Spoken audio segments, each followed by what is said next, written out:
All right, guys, you ready to make our second style bolo today? It is the veg tanned bolo. This is the example I showed you in the original post about it. And I love veg tan leather so much because you can see this one is already starting to naturally patina into a darker color, which will happen if you do nothing to the leather. I etched this leather to make this kind of sunburst design on it, and you can etch this leather, you can paint this leather, you can carve this leather, you can sculpt this leather. There's so many options with veg tanned. Your veg tanned bolo pieces that you'll need are the 3 pieces of veg tan leather that I sent, whatever stone you're going to use. This is a piece of abalone, which a lot of you chose. Your piece of scrap that's going to affix your safety pin to the back. This is the same piece of scrap that I sent you in your little odds and ends bag. And this has been cut into like a circular shape, but you really don't have to do that if you don't want to. And then 2 of these popsicle sticks. So the first thing I did, and remember, I did send you an extra piece of veg tan. If you aren't pleased with the way yours looks the first time you try it, you'll have a spare piece to make your finished product with. Or if you don't need it, that's a great opportunity for you to take this veg tan and kind of see what it's capable of. You can try etching it with your popsicle stick.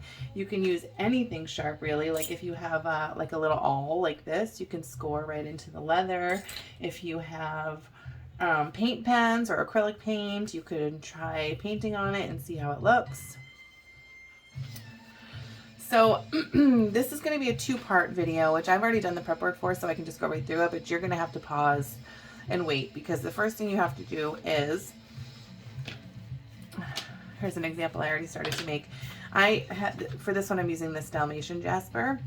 And what I did was kind of figured out where I wanted to be on my bolo, did some measurements to make this kind of rectangular shape that I want my finished bolo to look like. And then I'm going to put this to the side, because the next step, which is the part you're going to have to wait to continue until this step is done, is we're going to take the piece of veg tan that's going to be on the top, and we're going to just wet this all the way through. And I know that sounds kind of crazy because it's leather, but you'll see why in a minute. So I'm going to just scoot back to the bathroom right behind me and wet my piece of veg tan leather right here, and I'll show you why in just a second. I'll be right back.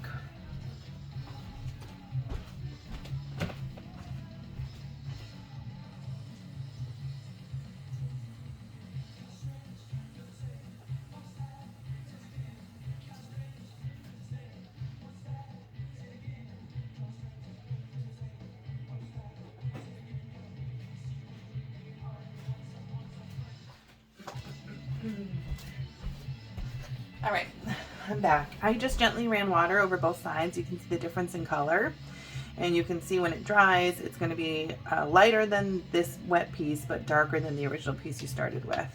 So this is important because when veg tan leather is wet, it's very, very pliable, and we want to shape this leather around the stone that's going to be the centerpiece of your bolo.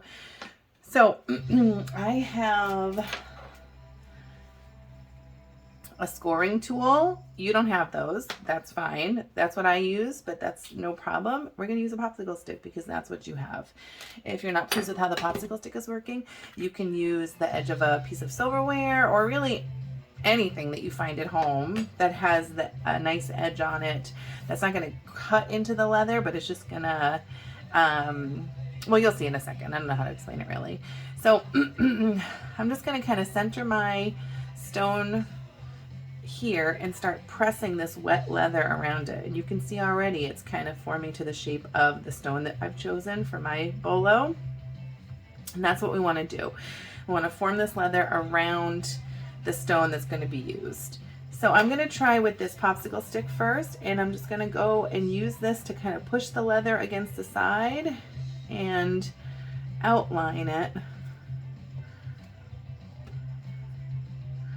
And don't worry about it being imperfect. You know, these are DIY pieces.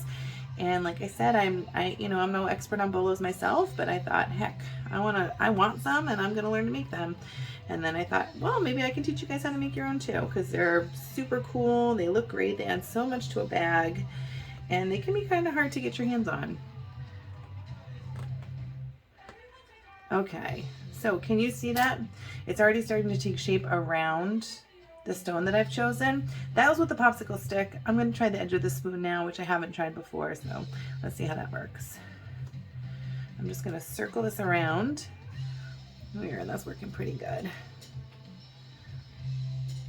So basically you just want your leather to be formed around the stone you're going to use. Can you see on the back how the leather has come down to the sides, down the sides of the stone that I'm using? So it's kind of in line now with the bottom of the stone, which is what we want. Sorry, got a little something in my throat. Let me have a sip. So you're just going to keep doing that. I'm going to go to my bone scorer. Just holding the stone in place with the leather on top of it, turning it in a circle to create an indentation where the stone is. Using my hands, you can be kind of rough. It's going to dry in the shape that you leave it. So I would say that's looking pretty good. So this is the part you're going to have to leave. You're going to have to leave this until this leather has dried. So you're going to have to leave that for several hours or maybe even overnight if you want to. But I've done some prep work ahead of time so I can just move forward with the video. So when you have this part completed, just pause. And when your piece is dry, just start the video again where you left off, which is the next part I'm going to get into right now. Okay, so I'm going to push this to the side. Here is one that I've already done with this teardrop shaped stone. And I cut out, I scored all around it to get the shape of the stone. And I did the same thing with this oval stone here, this Dalmatian jasper. And this one I've already cut the excess leather off so you can see how nicely it's going to fit inside this little kind of nook we've created for it. And I'm going to show you how to do that part next.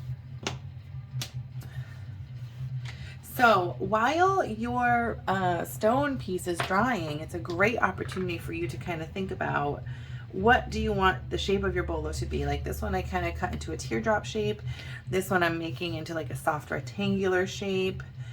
This one I haven't really decided yet what I'm going to do with it.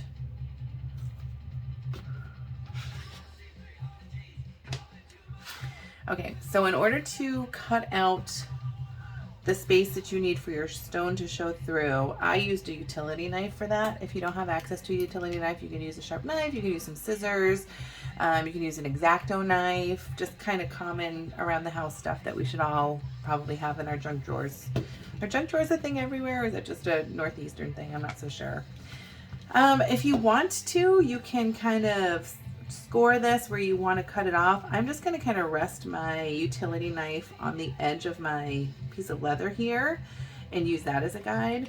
So I'm just going to gently push that in and then just move it along the shape that I've created without lifting it, so that I'm cutting at the same depth on each side. I hope that makes sense. You'll see in a sec. So I'm cutting this into the teardrop shape that I've made. And if this cut is imperfect, I don't want you to stress about it too much. I can tell mine's already maybe a little too deep over here, but we're gonna fix that. All right, so it's not connected at the top here, so I'm gonna take my utility knife. I can see, I'm just gonna cut this off so I can see better. So basically I'm just taking off the shell top that we've created that fits over our stones. And then I'm just going to use my utility knife, and I can see that's cut over there. It's not cut over here. I'm just going to connect these two sides, kind of like that. Okay, it is imperfect. That is okay. You can use the edge of your popsicle stick as a slicking tool and kind of just run it over this and get off all those little fuzzies. Give it a cleaner, more uniform appearance.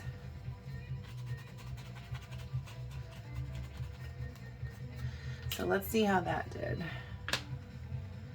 So there we go. That's pretty good. I actually made this a little too big, so I would probably redo this one for my own sake, because when we attach these pieces all together, you want a little bit of a lip to come up onto the stone itself, so that this leather, first of all, we're going to glue the stone to the back piece that you don't see, okay? But also we're going to glue this top piece to the back piece with the stone in the middle, and you want a little bit of an edge to help just hold that stone securely and make it look like it's fit into the leather itself in one piece that was designed that way, not like this one where I cut it a little too large. So again, that's why I sent the extra piece. So if you're not happy with how it looks, like I'm not super psyched with this one, I would just do this one again. I am, however, psyched with this one. So I'm gonna move forward with creating this piece. So I already have the shape of my bolo. I know that's what I want the finished piece to look like. I've already outlined the stone itself in the center, so I know where that's gonna fit. And I just did this myself, just using a ruler at home. I took the piece of leather, I kind of centered the stone around it. Once I had drawn the picture, like drawn an outline of the stone, I used a ruler, just my regular quilting ruler that I use for all kinds of stuff. Measured how far I want from each side, did it equidistant on all 4 sides, and then I just rounded off the corners. Okay, so let's get ready to assemble. So we're gonna need 1 piece for the back. We have our, which is right here already, because I've already cut that to size. And then we're gonna need our popsicle stick and our glue, which is right here. And I sent a different glue this time. I already went over this in the other videos that I made, but I'll just remind you again that we are using this stuff called EverTack, which I love. It's my #1 choice for glues, but it is unlike the other glue that I've sent previously, which you need to affix the leather to itself when you're making a tassel while it's still wet. This one you wait until it's tacky. It has an instant strong bond. It takes 24 hours to fully cure. But once you put it on your stone and then stick your stone to your leather, you don't have to worry about movement preventing you from being able to get everything else where you want it to be. I'm using my glue spreading spatula. These are available from Tandy Leather. Just cleaning some old gunk off of it from the last stuff I made. I love these. They come in 10 packs. They're flexible on the tip, which makes it super easy to spread glue thinly and evenly.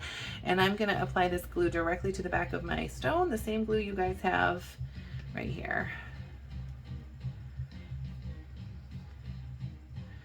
So you want to wait till this glue is tacky before you apply your surfaces together, but this gets tacky pretty quickly. So, which is good and bad. It's great because it stays tacky for a long time. So if you wanted to glue ahead of time, you don't really have to worry about it drying out like you did with the other glue that I had been sending for tassels. It's also, I guess, I don't really see any downside to this glue. Actually, I love it. It's my favorite. Okay, so now you can see I have a thin layer of glue on the back of my stone. I'm just gonna put it here in the center where I have already created an outline where I want it to be, right in the center of this bolo shape that I have made.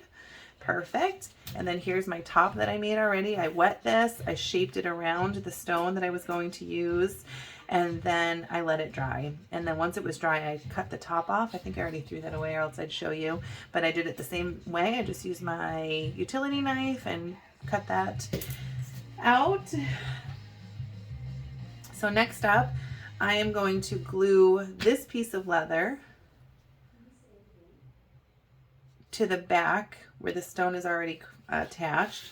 First, I'm going to kind of flip it over and just give myself a rough guide where I can cut it off. I'm looking for a pen right now. All right, let's see. There's one. Got it. So this part is only going to be on the back. No one is going to see that. This part is going to be hidden because it's going to be glued to this piece. So I don't really care if I mark this up because no one is going to see it. I just want to cut all this extra stuff off so that I'm not putting glue in areas where I don't actually need it.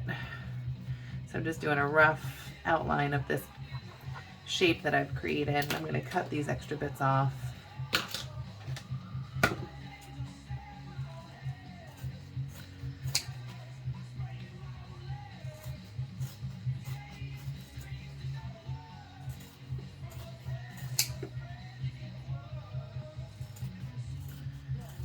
Okay. So I'll refine this afterwards when it's all attached. There we go. It's looking pretty good. I've got plenty of room to work with on the back and clean it up and get it just how I want it. Okay, so now I'm going to put glue over this entire piece, especially including this edge here, because this edge here is what's going to stick to the stone itself and help hold it firmly in place and mold the bolo to the stone that I've chosen so that they look like a completed piece that's meant to be together.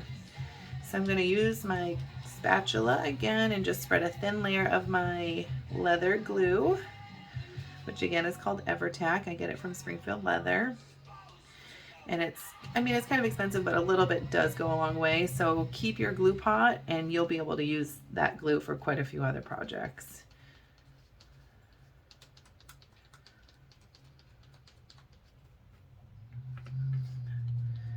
Just going all the way around. You can use your popsicle stick for this.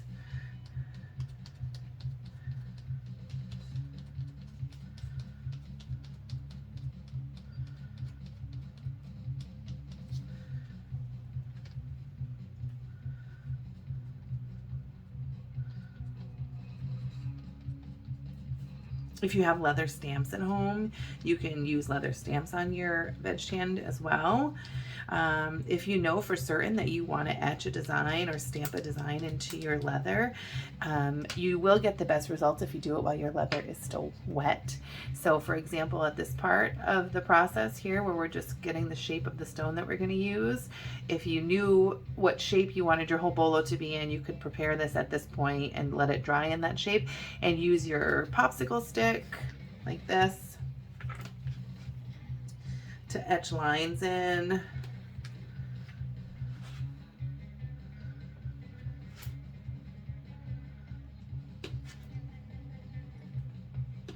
Or whatever design you want, you know.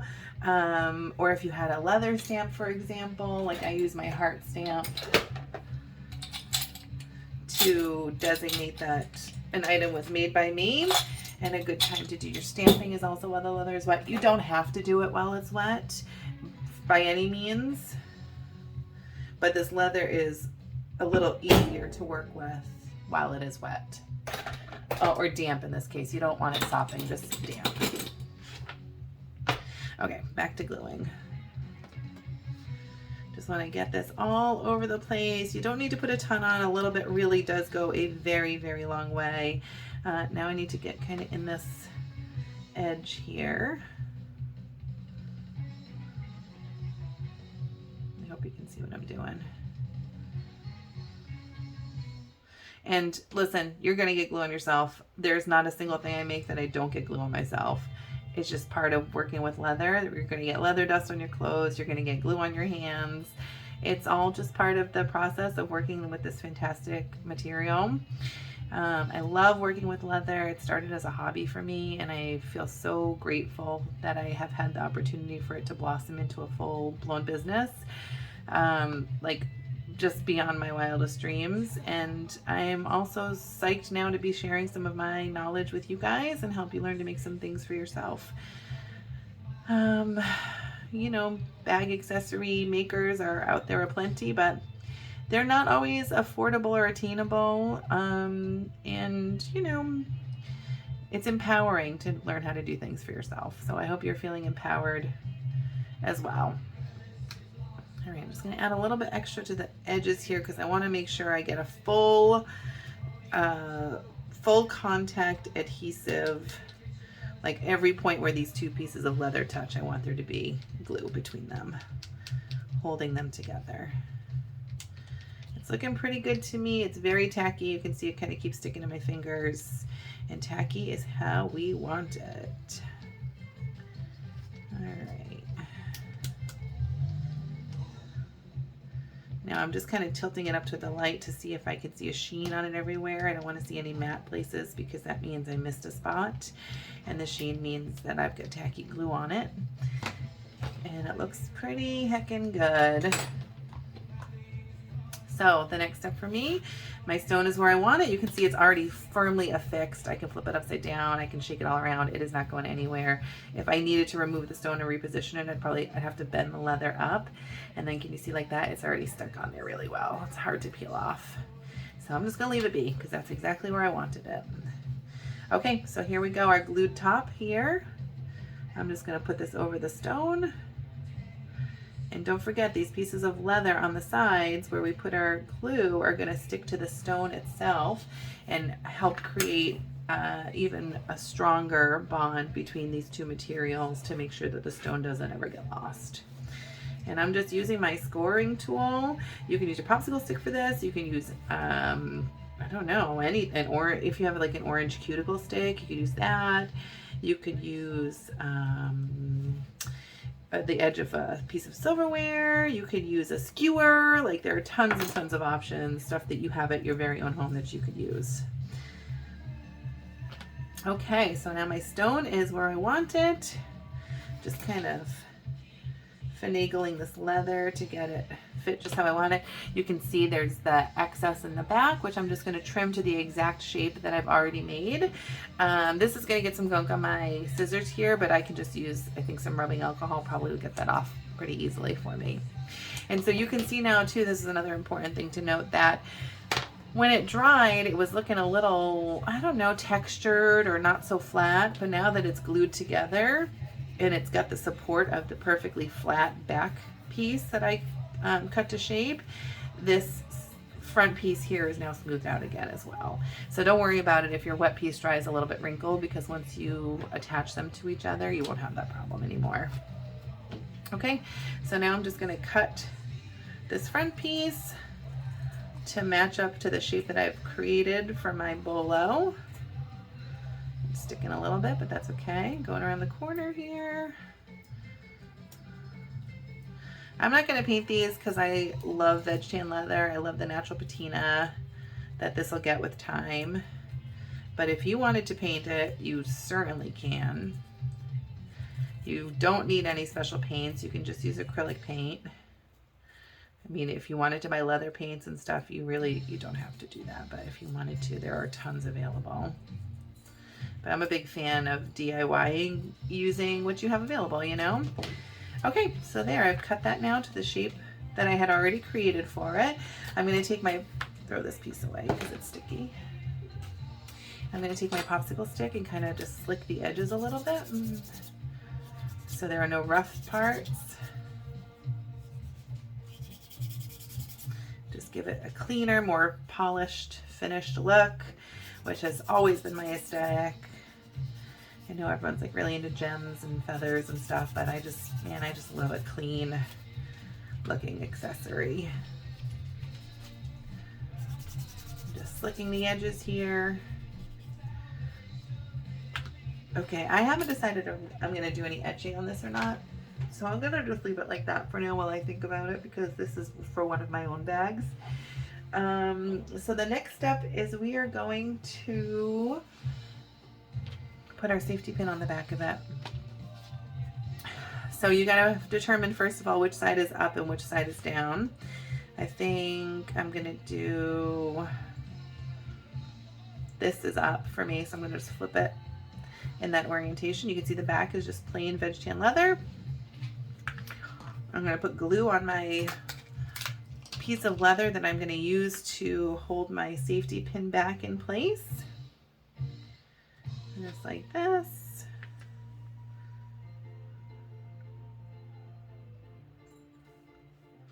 Oop, flipped over. I'm going to use my popsicle stick to hold this down so I don't get adhesive all over my hand. Okay, this glue takes 24 hours to fully cure. Don't forget that part. And it's not as forgiving as the other glue that I had been sending. So just if you have to make adjustments, you got to make those pretty quickly, because you saw how quickly the stone became firmly affixed to the leather here. And the longer you wait, the stronger that bond will become. Oh, I lost already which way I wanted it. I think I want that for the top. Okay, so don't forget, when you put your safety pin on the back, you want the part that opens to be facing outward towards you. So I'm just going to eyeball where the center of this is, hold it upright, and then I'm going to use this piece of leather with the glue all over it and slide it through so it's holding the bottom part of the safety pin to the leather. Just like that. And then the front looks just like this. And I'm going to show you this on the bag real quick. So the reason I chose these safety pins for the bags is because, like I said, I like to use, it's DIY. So, you know, I want to use tools that are easily accessible to you guys too. They can be found easily. You don't have to scour the internet for them. And these safety pins I bought in bulk on Amazon. They're just 2-inch safety pins. And they work perfectly for this purpose. You can put them on your, let's see. I think they might be a little too narrow for the handles of a CDB, but let's try it out. I can open that up a little bit. Let's see. Oh, I guess with a little maneuvering, maybe I can get it in there. There we go. Perfect. So you can wear it on the handle of your purse like that. Don't forget, whichever way you orient your safety pin, you'll have to have it sideways for it to go on the handle of your bag, and it'll be upright to wear it over the connector piece that holds the 2 strings of a drawstring bag together. So for example, that's that orientation on the handle of my awesome old brocade bag that I have. And then I'll show you also on a bucket bag, which we all love so much. I have a bunch of them myself.